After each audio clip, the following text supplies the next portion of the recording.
This is Becoming a Professional Bass Player. My name's Deborah and this is the video journal of my career transition.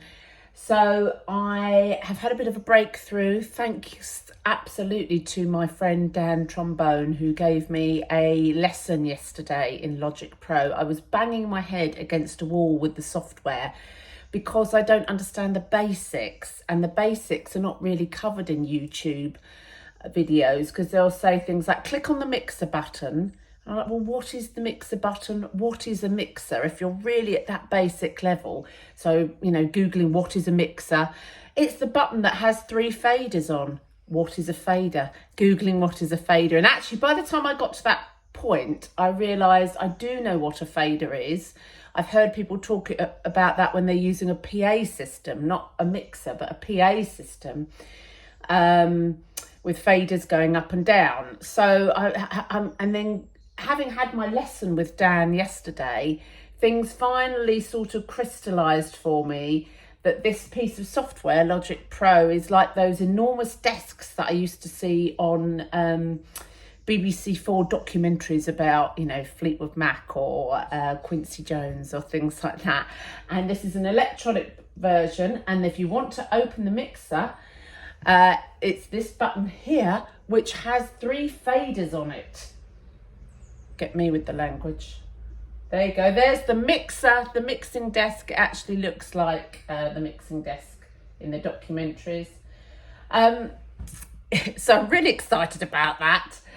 And one of the things I need to do, use this software for, particularly with Divine Funk, is that I think you'll remember the difficulties we had finding the right keyboardist, and in the end I had to move on from that decision and use backing tracks, which were recommended to me by a professional from a website called Karaoke Versions that they often use on stage.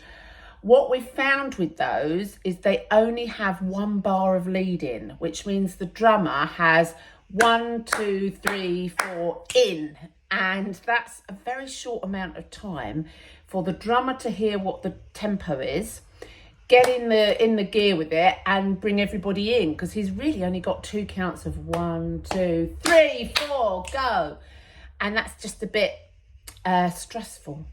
So what I need to amend these tracks that I've bought cheaply online. So that's one thing. I want 2 bars of that. So I want our drummer to be able to hear 1, 2, 3, 4. 1, 2, 3, 4 in. That's what I want to give him or her the advantage of.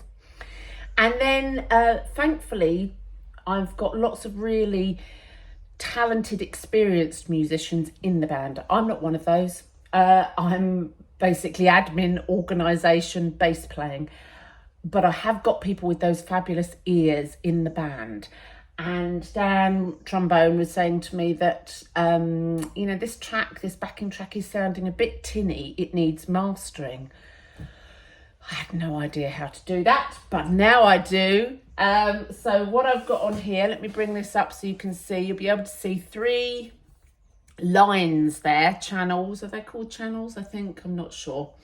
The 2 different keyboard parts for Stevie Wonder, and also our Mark vocals in Divine Funk. He was finding it a little bit high to sing. So what we've done is on the Karaoke Versions track, you can take it down or up a few notes. So we've taken it down to a C sharp for him. And so I've got those separate stems. That's it. That's a word.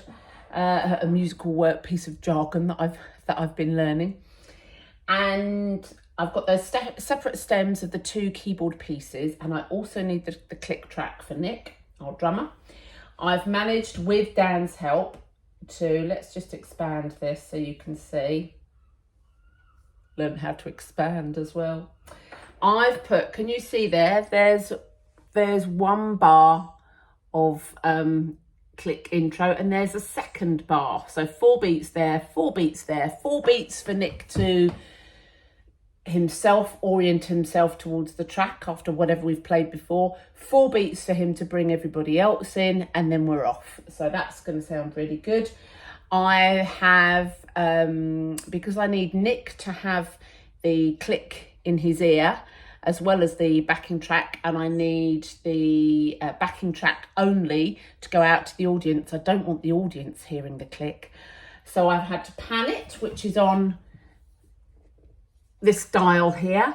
So the click is panned to the left and the track is panned to the right, and that, when it goes into the mixer, it enables me to send them in different directions. So that's really, really useful. So Nick gets left and right and the audience only get one. But when you do that, it doesn't sound very good. You know, you bring something that's stereo and you make it mono. You know, stereo is both and mono is only one. So what I've had to learn to do is mastering, which is this button here. This button here, it says mastering. I know that sounds bizarre. How did you not know what that was? And I literally had to just click on that and it was mastered. And it sounds a lot better. So let's, I'm really excited with myself. But it's been a big stumbling block learning this. So let's go back to the beginning. And here we are. Stevie Wonder's I Wish, backing track only, with a click for the drummer and 2 bars of intro, brought down a few semitones to C sharp. 1, 2, 3, 4.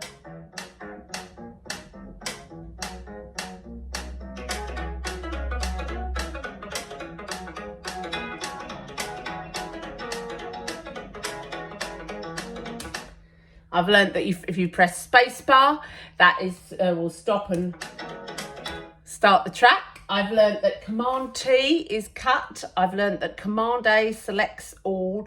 And I've learned if you press Option and then you drag and drop, that will duplicate. So there we go, loads of learning. Like it's, I mean, I've now got to do that. Dan's kindly shown me one track and I've now got to download,